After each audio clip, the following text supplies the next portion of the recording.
bonsoir et bienvenue dans notre principale édition d'information et merci de votre confiance sans cesse renouvelée. Au sommaire de ce journal, en grève générale et illimitée, le CIPROMINE, syndicat des professionnels des mines, était en assemblée générale ce matin. Une rencontre faisant suite à la léthargie constatée dans l'avancement des négociations avec leur hiérarchie. Écoutons le président au micro de Marie Lecom. Nous constatons que notre activité n'est pas encadrée. Nous constatons une léthargie, un laxisme autour de l'activité minière et des carrières. C'est pour cela que, de commun accord, responsables comme agents, nous nous sommes concertés, comme je l'ai dit tantôt, on a pris des résolutions pour soutenir notre administration dans la manière, la façon de gérer l'activité des mines et des carrières. Après 1 an, 2 ans et quelques mois, nous constatons que nous ne sommes pas pris en compte. Nos propositions ne sont pas valorisées. Nous voulons la régie des recettes. Le ministère des Mines était bénéficiaire des fonds communs autrefois. Les fonds communs nous permettaient à ce qui est écrit dans ce décret-là de susciter la venue des ingénieurs miniers et géologues au département des mines pour essayer d'équilibrer avec les salaires dans les sociétés privées. Alors, après l'arrivée de la PIP, les fonds communs ont tout simplement été retirés. Alors, on a une loi. Nous vivons sous la bannière de la loi minière. La loi minière prévoit déjà que les ristournes nous soient données toutes les fois qu'il y a des entrées fiscales dans l'assiette de l'État. Ces ristournes peuvent être constituées en régie de recettes. C'est cette régie de recettes qui est légale que nous demandons depuis bientôt 2 ans. Clôture ce matin de la conférence interafricaine de prévoyance sociale qui a réuni pendant 3 jours durant à Libreville des directeurs du groupe de travail de haut niveau venus de différents horizons. Sabrina Pendi-Kundi pour le compte rendu. La conférence interafricaine de prévoyance sociale qui a réuni ici à Libreville les directeurs généraux de prévoyance sociale venus de divers horizons d'Afrique a pris fin ce 21 mars 2018. 3 jours durant, ces personnalités ont traité des questions d'ordre capital, notamment le point d'avancement des travaux de construction du siège de la CIPRES, la problématique du financement du budget de la CIPRES et l'élaboration d'un socle juridique de sécurité sociale applicable à tous les membres de la CIPRES, pour ne citer que celle-là. Arrivé au terme de cette rencontre, le directeur général de la CNSS, Nicole Assélé, a bien voulu présenter les avantages de cette rencontre. Il paraît évident que les travaux de Libreville ont fait franchir à notre organisation commune un palier supplémentaire sur le chantier de la construction d'un régime de sécurité sociale à visage plus humain dans un espace CIPRES de plus en plus intégré. Notre plus belle réussite, combien même aurions-nous donné des réponses appropriées à toutes les questions inscrites à l'ordre du jour, tient à mon sens de la définition ici à Libreville d'une feuille de route cohérente pour la mise en œuvre prochaine du Fonds d'investissement africain. Le président du comité d'experts, Tidiane Tunkara, présent à la conférence depuis son ouverture, s'est exprimé en ces termes.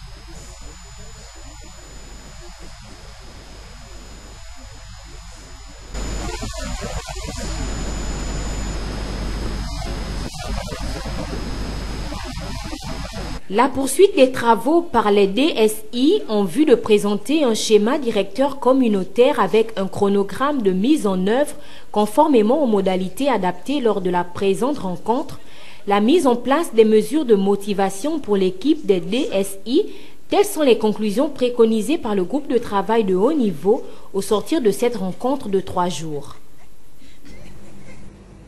Eh bien, l'issue de cette rencontre s'est soldée par la signature le 21 mars 2018 d'un accord de gestion de paiement entre le Gabon et le Mali. Sabrina Koudi-Pemba de notre rédaction pour le compte rendu.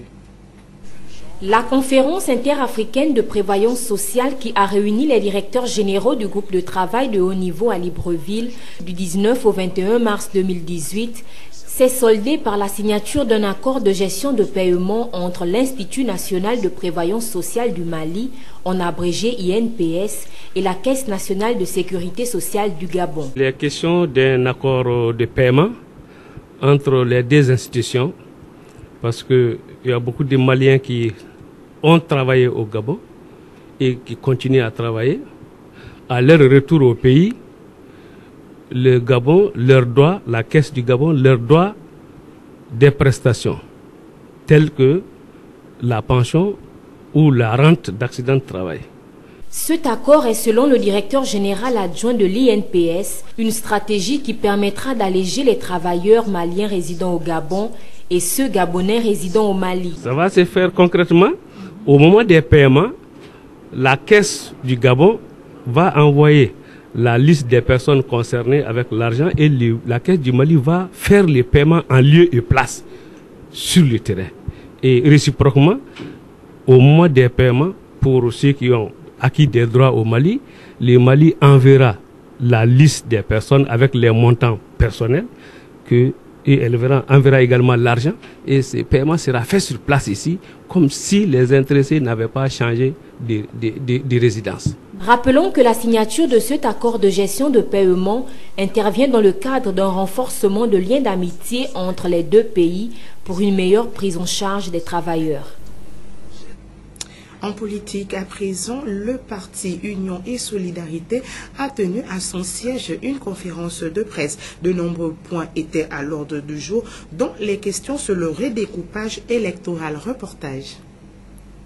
Le redécoupage actuel, lequel rentre en compte pour les prochaines élections législatives, inquiète certaines formations politiques dites de l'opposition radicale, à l'exemple de l'Union et Modernité de Dieudonné Moukani Iwangu, qui justifie ce nouveau redécoupage.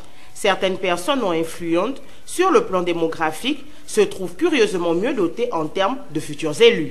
Nous avons tenu ce matin à conférer avec la presse autour du nouveau régime de répartition des sièges de députés par province, par département et par commune. Au terme de notre démonstration, nous nous sommes rendus compte d'une chose qui nous paraît particulièrement préoccupante.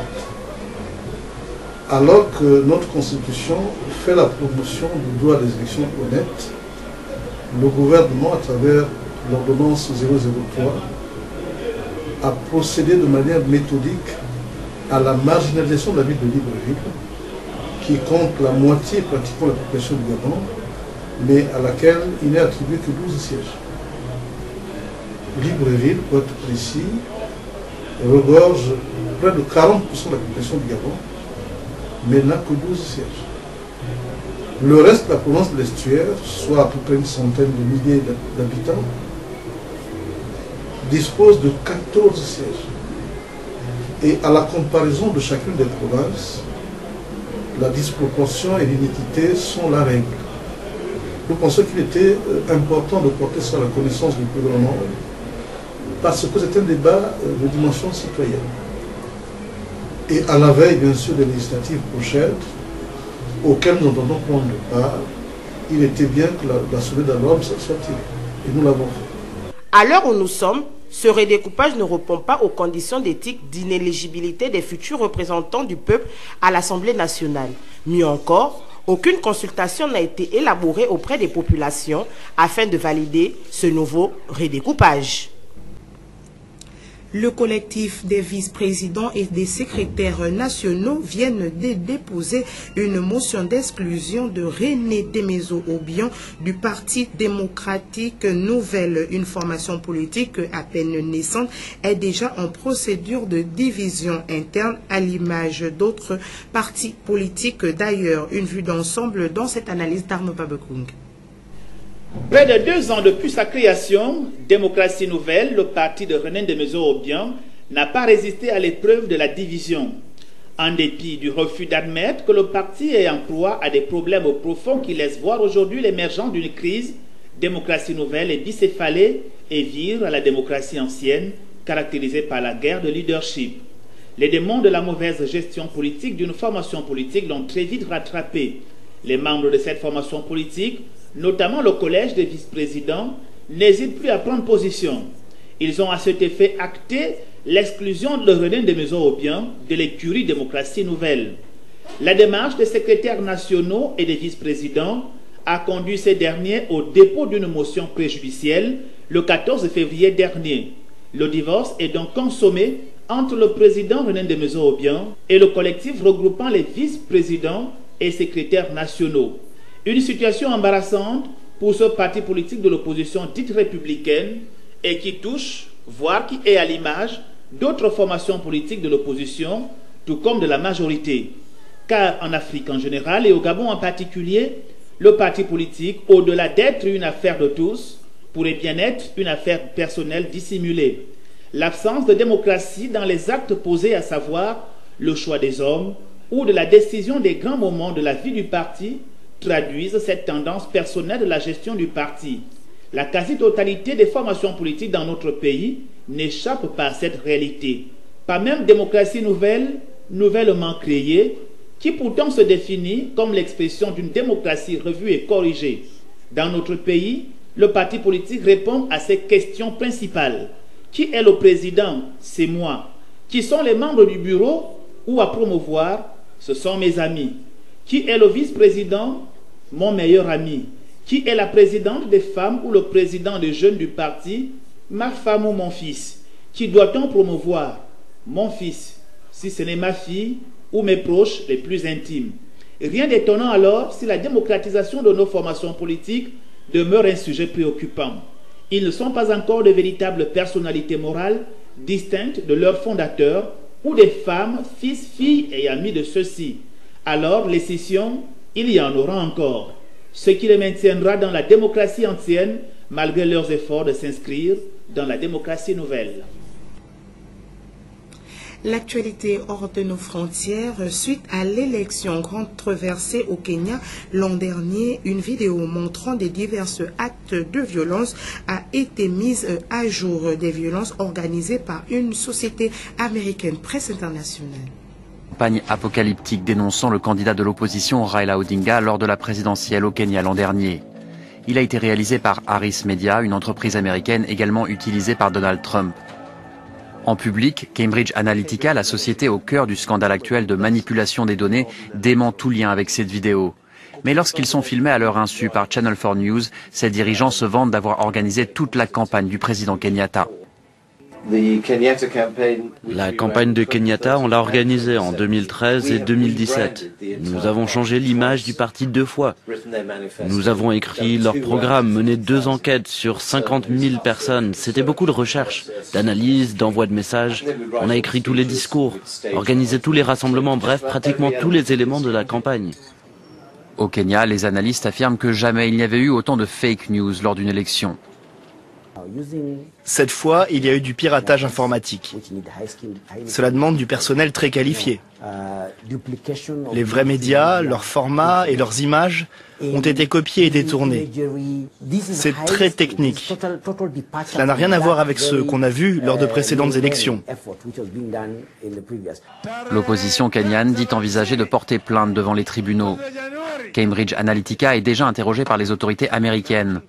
Un lanceur d'alerte a révélé comment l'entreprise a récupéré, sans leur consentement, les données de 50 millions d'utilisateurs Facebook afin de peser dans la campagne présidentielle de Donald Trump. Sarkozy et Kadhafi, une affaire qui pour l'opinion internationale serait une affaire qui devrait être traitée au grand jour. Presse internationale. Sarkozy-Kadhafi ou des liaisons dangereuses en 3 actes. Ce fut d'abord la rencontre, puis la normalisation, avant la guerre.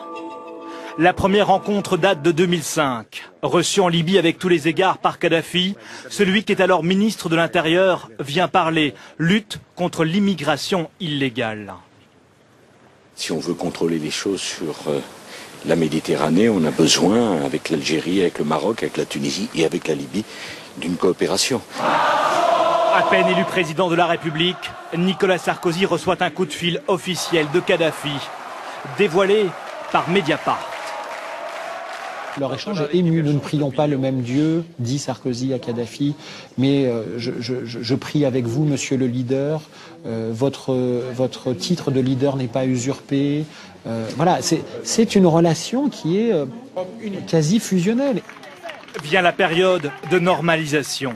Cécilia Sarkozy se rend en Libye. Elle y négocie avec succès la libération des infirmières bulgares, condamnées à mort pour avoir soi-disant empoisonné des malades libyens. Un succès diplomatique éclatant pour le nouveau président. Je voulais vous dire quelle était notre joie devant la fin de ce long calvaire. Entre les deux hommes, la confiance s'est installée. 6 mois à peine après son élection, Nicolas Sarkozy déroule le tapis rouge pour accueillir à Paris le dictateur libyen. La France entière découvre médusée les images de la tente bédouine de Kadhafi installée dans les jardins de la résidence officielle de l'hôtel Marigny. Il est riche, il fait des promesses, tout le monde a besoin de pratiquer de l'économie, de faire des échanges, et donc il devient, je dirais, un client sérieux en quelque sorte, alors qu'on sait que le personnage ne l'était pas du tout. La France vend des armes à la Libye de Kadhafi. La France lui déroule le tapis rouge comme aucune autre démocratie ne l'a fait. Ça, c'est des compromissions en quelque sorte publiques. Et puis, le chapitre ouvert par les magistrats, les juges, c'est le chapitre de la compromission financière.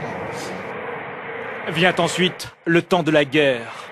Un vent de révolution souffle dans le monde arabe que la France n'a pas vu venir. Nicolas Sarkozy décide alors de tourner le dos à Kadhafi et de soutenir militairement les rebelles à Benghazi, où il sera accueilli en héros en septembre 2011.